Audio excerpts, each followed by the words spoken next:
नमस्कार। आज हम एक ऐसे व्यक्तित्व के जीवन और उनकी शिक्षाओं में जरा गहराई से उतरेंगे, जिनके बारे में जानना अपने आप में एक बहुत ही अनूठा अनुभव है।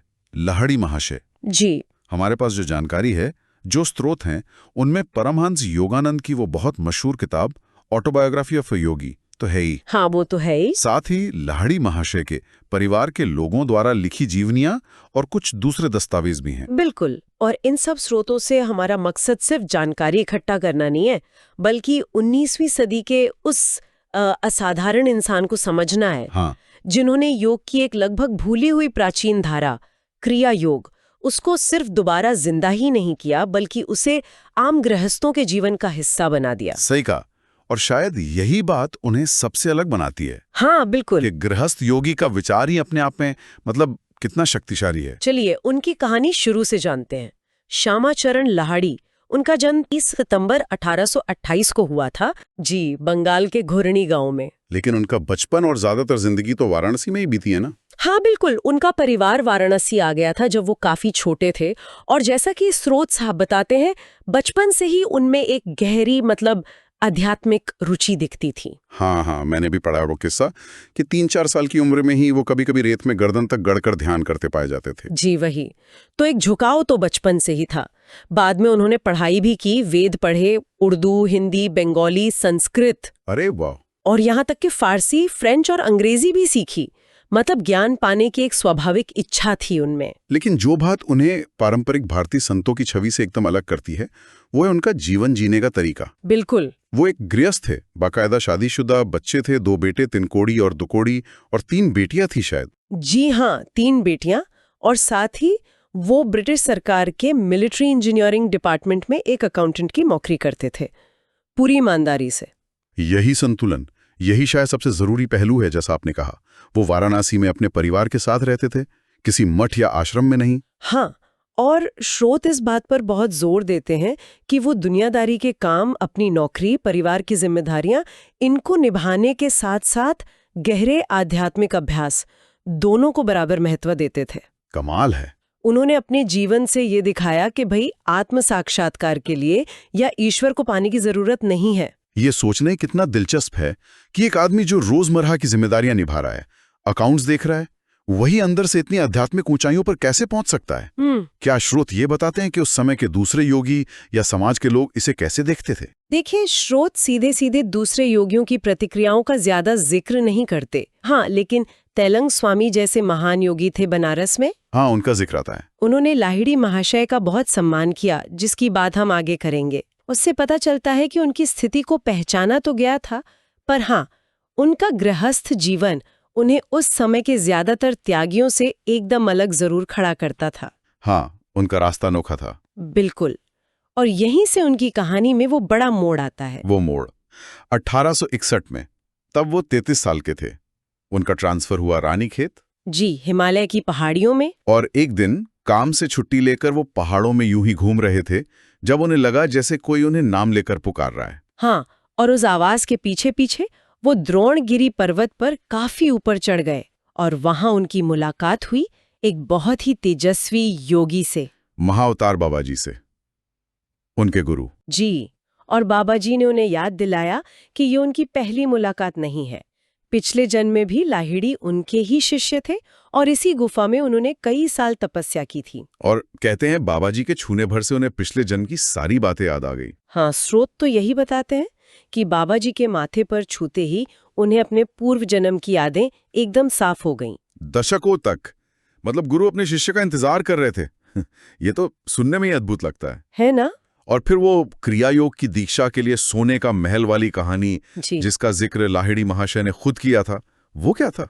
हाँ, वो एक, आप कह सकती हैं, प्रतीकात्मक घटना थी। बाबाजी ने समझाया कि वो महल और असल में ये पूरा ब्रह्मांड ही ईश्वर के विचार का ही एक साकार रूप है। अच्छा। उस महल का मकसद था लाहिड़ी जी को उनके पिछले जन्म की कुछ अधूरी इच्छाओं से मुक्त करना और उन्हें क्रिया योग में दीक्षित करना। जैसे ही दीक्षा पूरी हुई, वो महल गायब हो गया।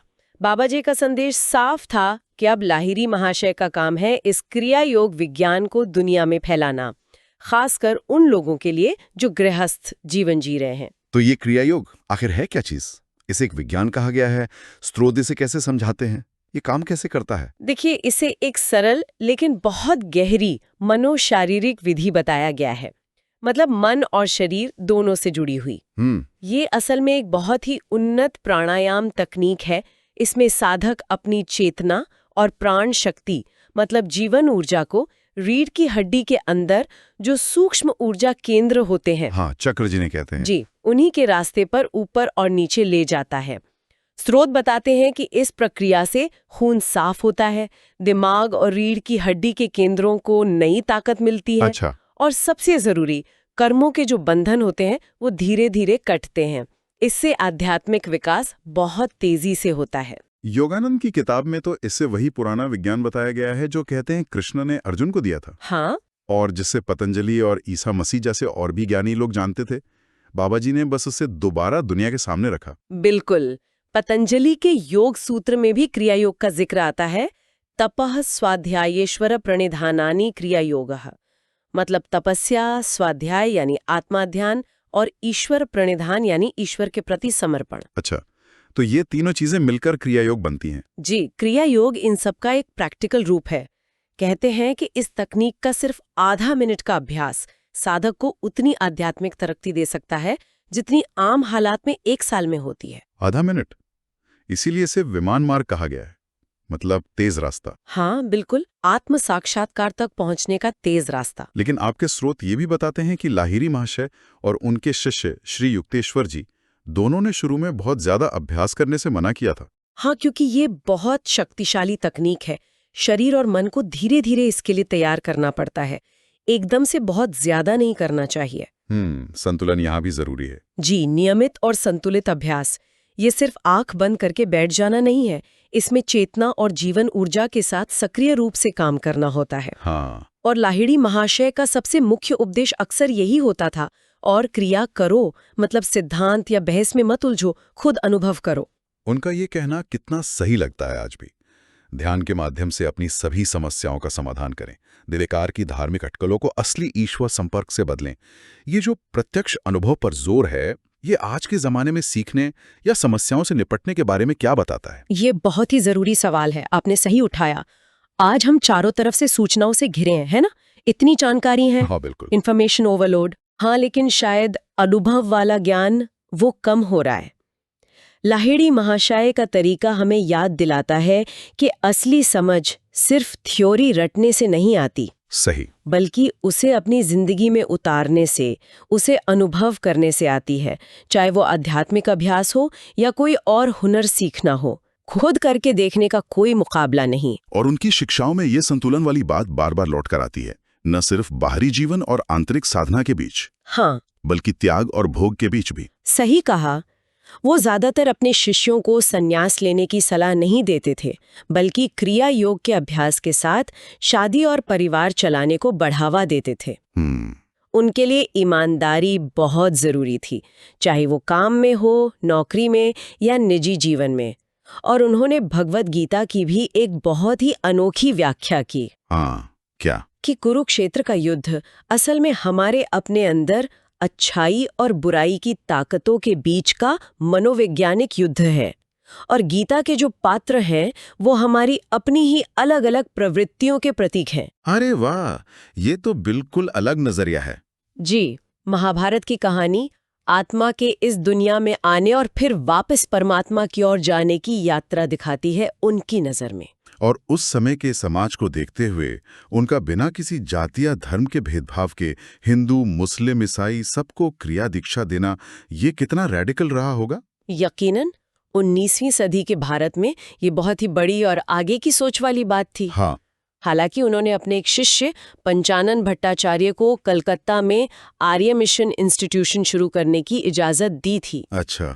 लेकिन आमतौर पर वो क्रिया के शांत और स्वाभाविक रूप से फैलने को ज्यादा पसंद करते थे, बिना किसी बड़े संगठन या तामझाम के। उन्होंने गीता के हजारों अंश छपवाकर मुफ्त में बांटे थे। ये भी उस जमाने में आम बात नहीं थी। हाँ। ये उनका तरीका था ज्ञान को सब तक पहुंचाने का। गुरु शिष्य संबंध पर भी उनका बहुत जोर था, है ना? जी, बहुत ज्यादा। उनका मानना था कि क्रिया केवल एक दीक्षित गुरु से ही सीखी जा सकती है। और गुरु के प्रति समर्पण, वो अनिवार्य था। वो कहते थे गुरु के प्रति पूरे समर्पण के बिना कुछ भी हासिल नहीं किया जा सकता। लेकिन ये समर्पण अंधा नहीं था। अच्छा। हाँ, वो हर शिष्य की जरूरत और उसकी क्षमता के हिसाब से क्रिया के निर्देशों में बदलाव करते थे। पर्सनलाइज्ड टीचिंग एक तरह से। बिल्कुल। पुर्तगाली स्रोत बताते हैं कि बाबा जी के कहने पर वो दीक्षा के लिए 5 रुपए का शुल्क लेते थे। 5 रुपए क्यों? ताकि लोग इसके महत्व को समझे, इसे हल्के में न लें।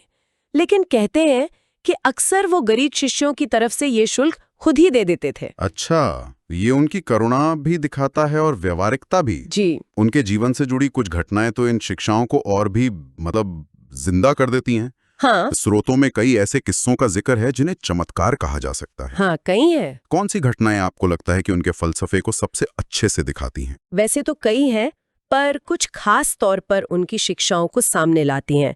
जैसे श्री युक्तेश्वर जी को उनकी बहुत गंभीर बीमारी से ठीक करने वाली घटना। हाँ, वो तो बहुत मशहूर है। उसमें लाहिड़ी महाशय ने कोई दवाई या बाहरी इलाज नहीं किया, बल्कि युक्तेश्वर जी को उनके अपने विचारों की शक्ति का एहसास कराया। उन्होंने कहा था ना कि तुम्हारे विचारों ने ही तुम्हें कमजोर और मजबूत महसूस कराया है। हाँ, बिल्कुल।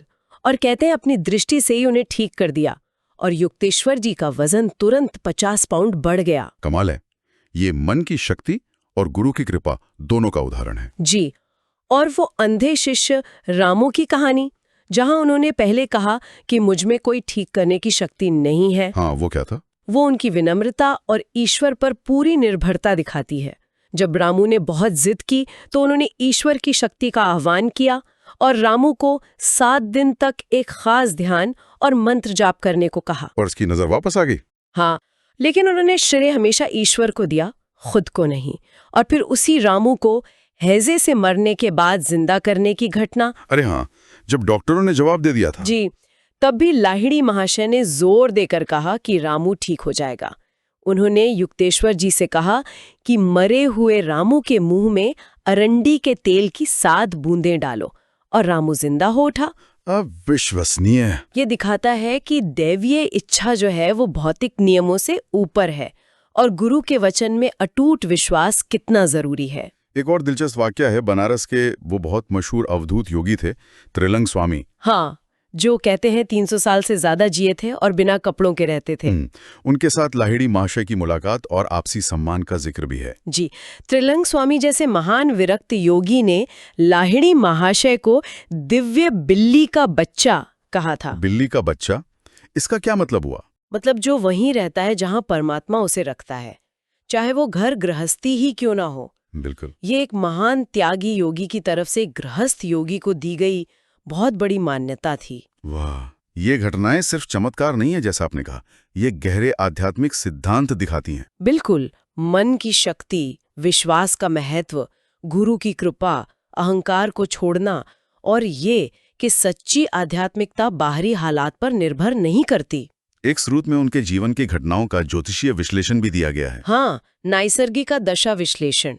वो बताता है कि उनके जीवन के जो बड़े मोड़ थे, शादी, बाबा जी से मिलना, रिटायरमेंट, महासमाधि, वो खास ज्योतिषीय दशाओं के साथ मेल खाते हैं। बेशक, ये एक नजरिया है जो स्रोत में दिया गया है, कोई ज्योतिष का समर्थन नहीं कर रहे हम। नहीं, बिल्कुल नहीं। ये बस एक व्याख्या है जिसे स्रोत सामने रखता है और ये दिखाता है कि कैसे अलग अलग नजरियों से उनके जीवन को समझने की कोशिश की गई है। इन सब कहानियों और शिक्षाओं को सुनकर मेरे मन में ये सवाल जरूर उठता है और शायद हमारे श्रोताओं के मन में भी उठे कि आज की इस भाग दौड़ भरी जिंदगी में सांसारिक जिम्मेदारियों और मन की शांति की तलाश, इसके बीच वो संतुलन कैसे साधा जाए, जैसे लाहिड़ी महाशय ने सिखाया और जीकर दिखाया। बिल्कुल, ये शायद उनके जीवन का सबसे जरूरी संदेश है आज के जमाने के लिए। लाहिड़ी महाशय ने 26 सितंबर 1895 को वाराणसी में महासमाधि ली। उनके आखिरी शब्द थे, मैं घर जा रहा हूं, तुम लोग दुखी मत होना, मैं फिर उठूंगा। जी, कहते हैं कि उनके जाने से पहले उनकी पीठ पर एक फोड़ा हो गया था। उन्होंने उसका ऑपरेशन कराने से मना कर दिया था। अच्छा। हाँ, उनकी इच्छा थी कि उनके शरीर को दफनाया जाए, जमीन में समाधि दी जाए, लेकिन परिवार और समाज के दबाव में दाह संस्कार किया गया। उनकी विरासत उनके शिष्यों के जरिए आगे बढ़ी। हाँ, जिनमें पंचानन भट्टाचार्य, श्री युक्तेश्वर गिरी जो परमहंस योगानंद के गुरु बने और योगानंद के माता पिता भी शामिल थे, वो प्रमुख हैं। और कुछ स्रोत शिरडी के साईं बाबा का भी जिक्र करते हैं कि उन्होंने भी लाहिड़ी महाशय से क्रिया दीक्षा ली थी। हाँ, कुछ स्रोत हैं, जैसे लाहिड़ी महाशय की डायरी के कुछ अंश ऐसा संकेत देते हैं।